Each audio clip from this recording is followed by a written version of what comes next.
Hoy vamos a desgranar uno de los documentos políticos más potentes de la historia centroamericana, el Manifiesto de David de Francisco Morazán, de 1841. Y ojo, porque esto no es una defensa, para nada. Es un ataque frontal, un desafío a fuego puro contra sus enemigos. Para entender bien la fuerza de este manifiesto, vamos a seguir la ruta que él mismo trazó.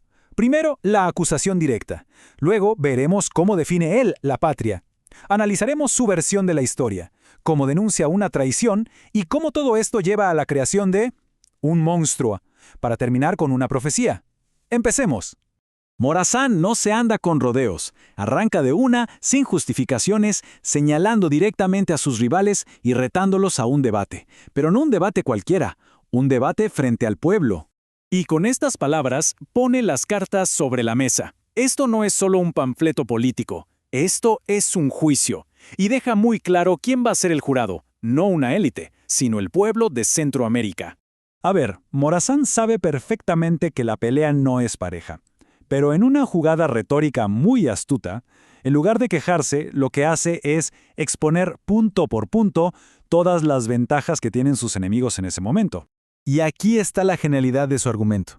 No niega el poder de sus adversarios, para nada. Lo que hace es redefinirlo. Cada una de esas ventajas, el control del poder, de la prensa, de la justicia, la presenta como una prueba más de la injusticia. Básicamente, convierte sus fortalezas en una condena moral. Ahora entramos al corazón del manifiesto. El argumento de Morazán se construye sobre un contraste brutal, lo que la patria significaba bajo el gobierno de sus enemigos y lo que significaba para los liberales como él. Son como dos mundos opuestos. Empieza por la justicia.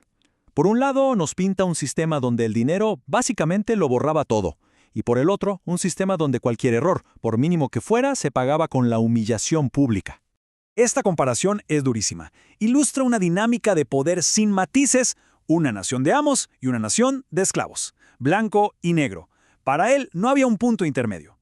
Es que la división, según él, llegaba hasta lo espiritual, un mundo donde la salvación se podía comprar con riquezas, mientras que las almas de los antepasados liberales, en su visión, quedaban en el limbo sin descanso. Bien, una vez que ha dibujado estas dos patrias irreconciliables, Morazán se mete de lleno en la historia para demostrar quiénes son, según él, los únicos y verdaderos patriotas. Y para eso, usa fechas clave como si fueran pruebas en un juicio. Para entender bien su acusación, tenemos que fijarnos en estos tres momentos. Tres fechas que, para Morazán, lo definen absolutamente todo. Su argumento es que, desde el mismísimo comienzo, sus enemigos fueron los delatores, los que se opusieron a la independencia, mientras que su bando, los liberales, eran los que arriesgaban la vida difundiendo esas ideas de libertad. Y aquí viene el punto clave de esta parte. La acusación es que, incluso cuando por fin se logró la independencia de España, sus rivales corrieron a entregarle el país a otro imperio, el de México. O sea, cambiar una tiranía por otra. Pero la cosa no termina ahí, según Morazán. Ahora se enfoca en el periodo posterior a la formación de la República para detallar lo que él describe como un patrón constante de sabotaje desde adentro. La acusación aquí es brutal. Les dice que su compromiso con la República fue una farsa total, que firmaron la Constitución no por convicción, sino por debilidad, para inmediatamente después pasar años provocando una guerra civil solo para destruirla. Y todo esto nos lleva al clímax del manifiesto, al momento en que Morazán presenta a la figura que, para él, es la consecuencia directa, la creación monstruosa de todas las acciones de sus enemigos. Es que fíjense en el lenguaje que usa. Salvaje, fanatismo, puñal, no lo describe como un adversario político, lo pinta como una fuerza de la naturaleza, una plaga nacida de la ignorancia y el fanatismo, que según él, sus rivales habían sembrado por años. Y Morazán no se queda en generalidades.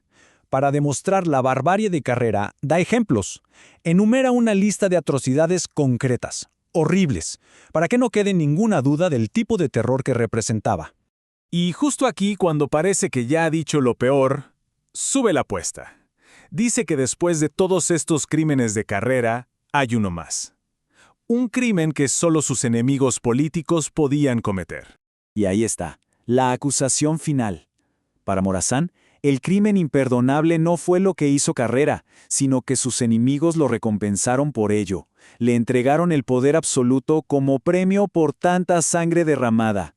Después de presentar todo su caso, de lanzar todas sus acusaciones, Morazán no termina con un llamado a las armas. Termina con algo mucho más potente, una especie de juicio final, una profecía sobre el destino que les espera a sus enemigos. Es una imagen final tremenda. Los condena a un futuro de exilio perpetuo, a vagar sin rumbo, buscando una patria que, según él, nunca encontrarán porque traicionaron a la única que tenían. Y así, con esa firma tan simple, tan tajante, termina el manifiesto. Un documento que no es solo una pieza de historia, sino un desafío que sigue resonando y que nos deja pensando en una pregunta fundamental. Al final, ¿a quién le pertenece una nación?